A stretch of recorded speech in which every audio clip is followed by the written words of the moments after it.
The Fuji X100V is already an incredible camera. After 2 years of shooting with it, I want to share with you guys some of these settings that really help transform my photography and how I use this camera. At the end of this video, I'll share with you guys my secret sauce on how I get the film look in camera. Spoiler ahead, it's not a preset.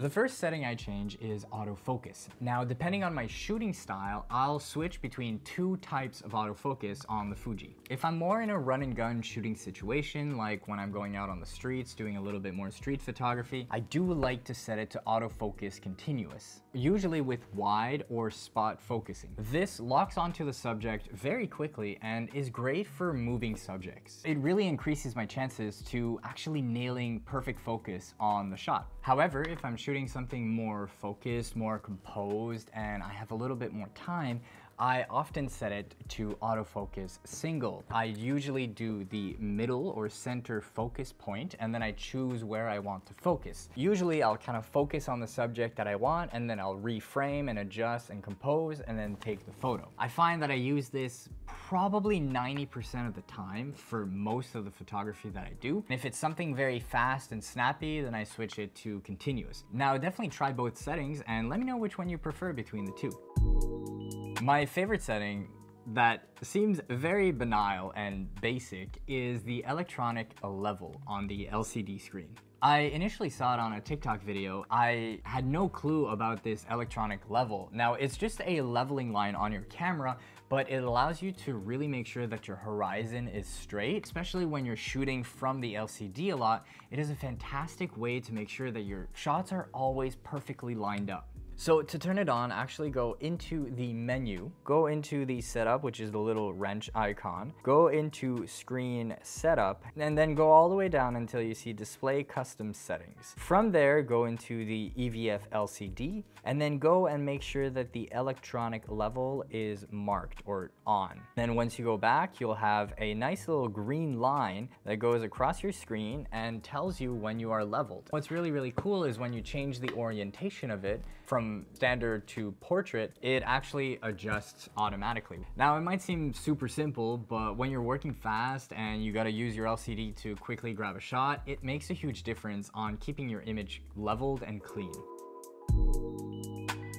We already talked about a few camera settings. One of the biggest thing, which is not necessarily a camera setting thing, but is mainly about what is displayed on my LCD screen. I want to simplify the amount of things that the camera shows me, especially on the LCD. And I feel that by default, Fuji gives you way too much information that you really do not need if you want to keep it nice, clean, and basic.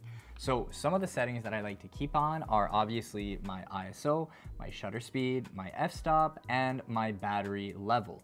Everything else like film recipe, histogram, all that information, I don't really need it on screen all the time. This allows me to really focus on the image, the shot, where I'm not distracted by all the settings. I just have the basic information that I need in order to get the shot. On the subject of minimalism, on the subject of minimalism, I also do the same with the OVF. Now, I really like the Fuji because of this OVF.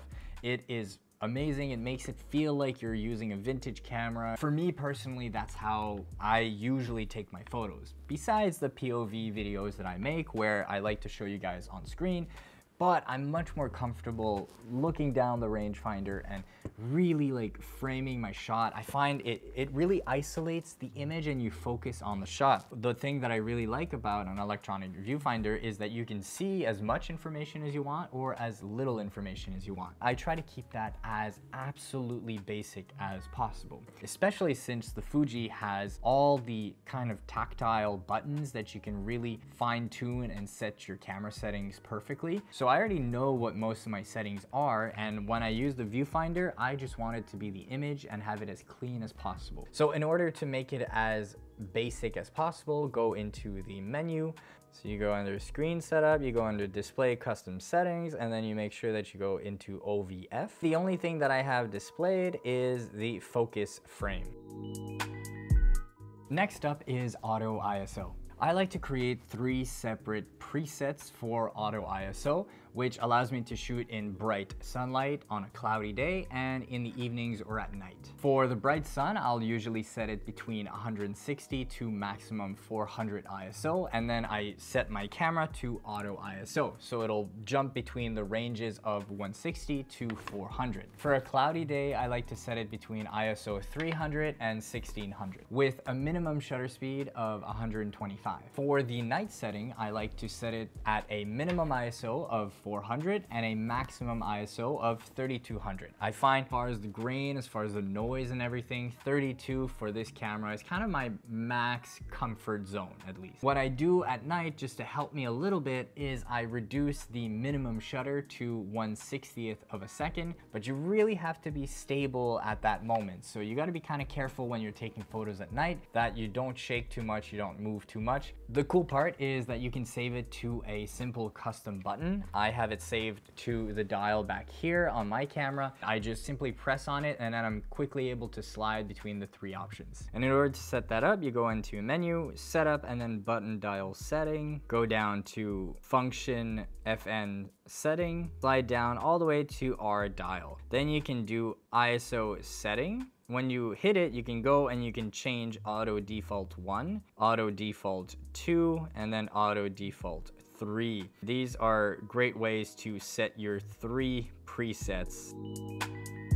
Obviously, I shoot all of my photos in both RAW and JPEG. I like having the option to, if I take a really good photo and I love the look, I love the composition, I want to be able to edit it in RAW later on to kind of boost it even more if I can. In order to do that, I always make sure that under the image quality setting, I always capture image quality, both fine and RAW. I like, capturing JPEGs for fun daily moments, and I keep the JPEGs, but I also always have the RAWs if I need to go and edit in Lightroom and really push the image even further.